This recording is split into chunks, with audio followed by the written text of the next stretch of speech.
Good evening. Staycation accommodation costs in seaside resorts are soaring this summer, with the price of one property in Brighton jumping 140%, according to research by the consumer group Which.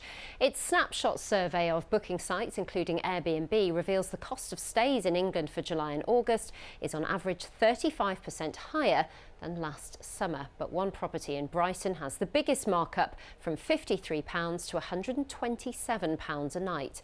And while you can't stay in self-contained accommodation until at least the 12th of April, people are already planning to holiday in the UK, leading to greater demand. Peter Whittlesey reports. Staycations are no longer the affordable option. That's the view of the consumer group Which. Its research shows there's been a significant price hike in UK holiday accommodation. Travel experts agree, saying it's down to the uncertainty over whether consumers can travel abroad this summer. I'm absolutely not at all surprised that prices have been going up, doubling in many cases. My main surprise is that they haven't actually gone higher. There is so much pent-up demand, particularly, I must say, for people in London, many of whom have been lucky enough to be able to keep their salaries with nothing much to spend it on.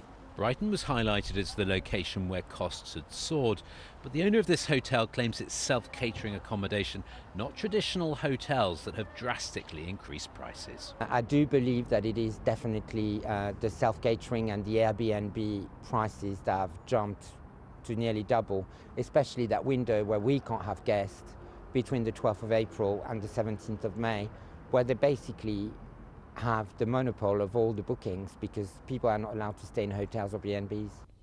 Along the coast in Eastbourne, bookings are up.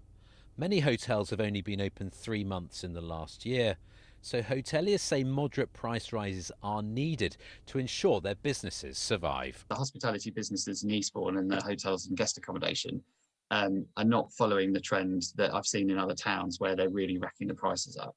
Businesses are on their knees. So they're desperate to make some money. But Which is urging holidaymakers to shop around, or they could pay over the odds. The reason these prices have gone up will vary. Some consumers are going to feel like these are a rip-off. In some cases, they probably are a rip-off. The people who are renting these out are trying to get away with high prices.